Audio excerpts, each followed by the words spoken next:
My only questioning part of this whole book is the title. I find that a little different. It could have been titled anything. It could have been titled, according to me, apart from the unsuitable boy, it could have been the good boy. Yeah, he's a good boy. If his father was here, he would vouch for it. His mother is here, she would vouch for it all the time. You know, there are very few boys who sit down with their mothers at night and discuss tele-shopping. He does that at 3 a.m. wherever he is in the middle of a party, but he'll come back and he'll say, "Mom, मैंने सुना है वो tele-shopping network पर एक नई चीज़ आई है, let's sit down and buy." That's a good boy. He's an intelligent boy. I think that's what the book could have been called.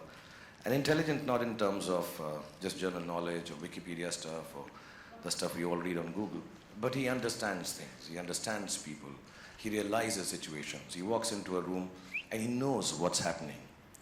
And I find that extremely gifted. I think he has a gift from God that he can understand people and use it intelligently. And even with me, if I may say so, there are very few people who can keep up conversations with me because I'm such a genius. But really, I say that with humility and modesty. But he's been able to have conversations with me, the best conversations I've had in my life, late into nights in New York or here, or sometimes when I'm just alone, I call Karan and say, let's just talk. He is perhaps one of the most intelligent conversationalists and speakers there is, at a personal level, at a professional level, or at any given level. And if he doesn't know it, he can wing it really, really well. I think he's a very sensitive boy. That's what the book could have been called. And it's a personal experience because I have the inability to express my feelings. I have oversensitivity issues. I am complex and damaged.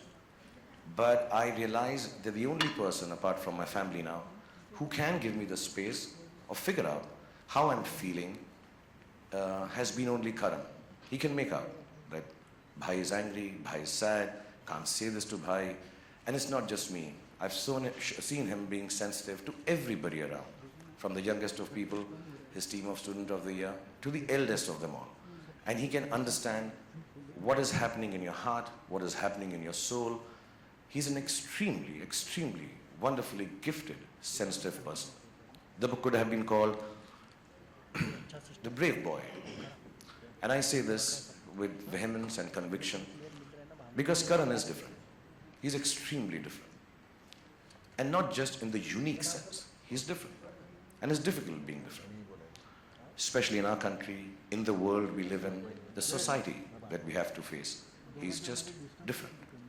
And to achieve what he has done, with the gusto that he's done this, with the aplomb that he's achieved this, is even beyond the greatest of achievements.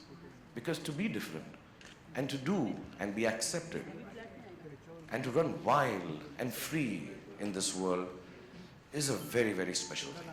I know him very personally. I haven't read the book. I didn't know how much of the difference comes out in this book.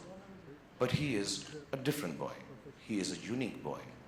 And last but not least, when I say this, he's genuinely an extremely brave boy.